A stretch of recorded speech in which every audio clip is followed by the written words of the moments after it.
Bismillahirrahmanirrahim. Assalamualaikum warahmatullahi wabarakatuh. Alhamdulillah wassalatu wassalam ala rasulillah Sayyidina wa maulana Muhammad ibn Abdullah wa ala alihi wa sahbihi wa man walah wa la hawla wa la quwwata illa billah ma ba'd. Pemirsa, sahabat Ustadz Lawyer Dakwah dimanapun Anda berada, alhamdulillah, dengan datangnya daripada Hari Raya Idul Adha, maka ada suatu hikmah ataupun pelajaran yang insya Allah bisa kita ambil pelajaran tersebut. Apa di antara hikmahnya, tatkala kita berbicara Hari Raya Idul Adha, maka kita diingatkan dengan dua bentuk kegiatan ibadah yang memiliki nilai pahala yang besar di sisi Allah Subhanahu wa Ta'ala. Ketika Allah Ta'ala memerintahkan kepada Nabi Allah Ibrahim alaihissalam Khalilullah untuk menyembelih daripada putra kesayangannya, yaitu Nabi Allah Ismail alaihissalam, yang dalam waktu yang bersamaan dengan kebesaran Allah Ta'ala, Allah ganti dengan hewan kurban saat disembelih. Itu menjadi pelajaran yang amat luar biasa, dan hal ini diabadikan oleh Allah Ta'ala di dalam Al-Quran.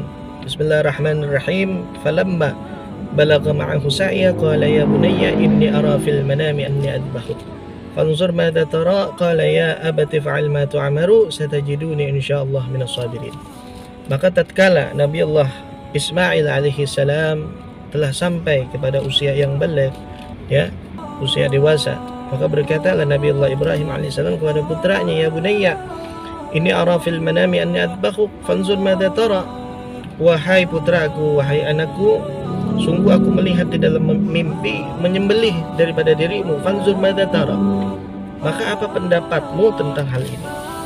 Nah, perhatikan bagaimana santunnya Nabiullah Ismail alaihissalam sebagai anak, ya, menjawab daripada pernyataan Nabiullah Ibrahim alaihissalam. Ya abati fa'al, kata Nabiullah Ismail, ya abati fa'al ma tu'maru satajiduni insyaallah minas sabirin. Wahai ayahanda, wahai ayahku,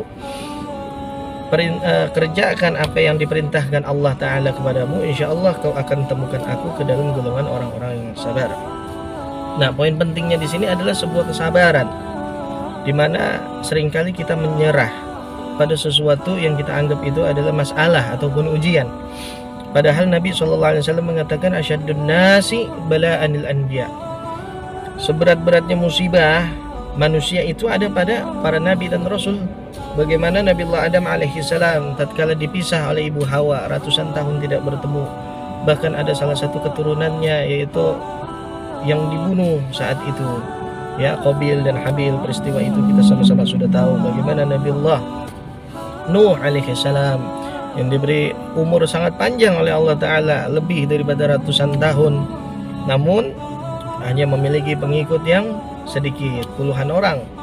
Bahkan Allah datangkan tuh yang namanya banjir bandang, ya, banjir besar di saat Nabiullah Nuh alaihissalam. Bagaimana Nabiullah Musa alaihissalam, ya, diutus ke Bani Israel yang saat itu dikejar oleh penguasa yang zalim sampai dihadapkan dengan lautan yang masya Allah luasnya bukan main. Allah berikan mukjizat kepada Nabiullah Musa alaihissalam untuk membelah lautan, ya. Nah, bagaimana Nabiullah Isa alaihissalam yang menghadapi daripada fitnah orang-orang munafik, ya, daripada orang-orang Bani Israel saat itu, ya. Ini semua adalah salah satu ujian yang diberikan kepada para nabi dan rasul. Tidak terkecuali adalah nabi kita Nabi Muhammad SAW, yang ujiannya, ya, dari sebelum daripada dilahirkan Rasulullah telah ditinggal oleh ayahanda tercinta. Dari kecilnya Rasulullah telah ditinggal oleh ibunda tercinta. Dari semenjak kecil Rasulullah telah merasakan kehilangan orang tua, menjadi yatim. Bahkan Nabi katakan ana wa kafilul yatim fil jannah wa asyara bisababat wal usta. Nabi menerangkan, aku dan orang yang mengurus anak yatim ada dalam surga, kedekatannya yang luar biasa, amat dekat nih di dalam surga, bagaikan jari telunjuk dan jari tengah. Nah, lebih daripada itu, bagaimana Rasulullah SAW ditentang dakwahnya oleh kafir Quraisy, bukan ditentang oleh orang lain saja, bahkan pamannya sendiri Abu Lahab, Abu Jahal menentang dakwahnya Rasulullah. Bagaimana Rasulullah menghadapi peperangan demi peperangan, ya, dakwahnya Rasulullah SAW dicaci, dimaki, ya, Demi apa? Demi menegakkan daripada kalimat la ilaha illallah Muhammadur Rasulullah sallallahu alaihi wasallam. Begitu berat ujian menimpa daripada Rasulullah sallallahu alaihi wasallam. Nah, kita terkadang bangga dengan amal ibadah kita. Nah, kita sudah merasa sholat, namun ujian masih ada kepada kita. Kita bertanya kepada Allah, bahkan lebih daripada bertanya, terkadang kita menyalahkan Allah Ta'ala. Ya Allah, aku sudah sholat, kenapa engkau masih memberikan musibah kepada diriku? Ya Allah, aku telah ibadah, aku telah puasa, semua yang dia rasa itu prestasi ibadah dia sebutkan, dan ujung-ujungnya adalah menyalahkan daripada Allah Subhanahu wa Ta'ala. Kenapa doa aku masih belum dikabul? Nah, kita pertanyakan diri kita sendiri lagi, apakah ibadah kita ini sudah melebihi daripada ibadahnya para nabi dan rasul? Apakah ujian kita ini telah melebihi daripada ujiannya para nabi dan rasul? Sungguh kita malu sebetulnya, ya, ibadah kita belum seberapa, namun kenapa kita telah menyalahkan Allah Subhanahu wa Ta'ala? Nah, oleh karenanya prasangka kita kepada Allah itu tergantung, ya, dengan diri kita sendiri. Nah, oleh karenanya Nabi mengatakan, Innallaha ta'ala idza ahabba qauman ibtalahum faman radiya falahu ridha wa man sakhita falahu sukhdu. Jikalau Allah mencintai daripada suatu kaum, maka Allah uji itu kaum.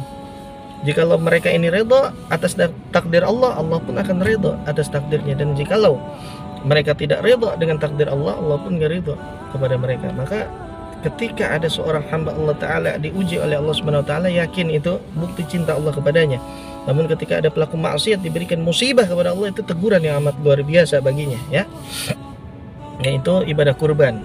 Kita dilatih untuk bersabar, mempelajari daripada bagaimana kisah para nabi dan rasul, khususnya ibadah kurban ini terdapat pada kisahnya Nabiullah Ibrahim alaihi salatu wassalam dan Nabiullah Ismail.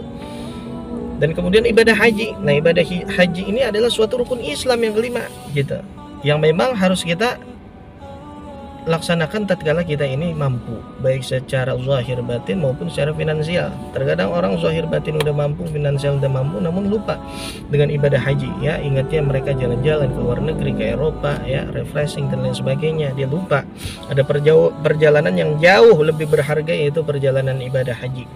Di dalamnya itu ada tawaf, ada sa'i, tahallul, ya, wukuf, ada kita melempar jumrah dan lain sebagainya. Rangkaian-rangkaian ibadah itu juga nggak bisa lepas dari yang namanya tingkat kesabaran manusia oleh Allah Subhanahu wa Ta'ala, ya. Oleh karenanya dikatakan man hajja lillah, siapa orang yang dia berhaji karena Allah Subhanahu wa Ta'ala tanpa dia berkata kotor, tanpa dia berkata buruk, berbuat fasik, ya, maka tatkala dia kembali ke tanah airnya bagaikan dia dilahirkan oleh ibunya dalam keadaan suci, dalam keadaan bersih. Mudah-mudahan hikmah daripada hari raya Idul Adha ini kita senantiasa menjadi golongan orang-orang yang sabar atas musibah, atas ujian yang Allah berikan kepada kita, ya. Mudah-mudahan Allah Subhanahu wa Ta'ala jadikan kita termasuk golongan orang yang diterima amal ibadahnya oleh Allah Subhanahu wa Ta'ala. Hada minni wallahul muwaffiq ila aqwamit thoriq. Assalamualaikum warahmatullahi wabarakatuh.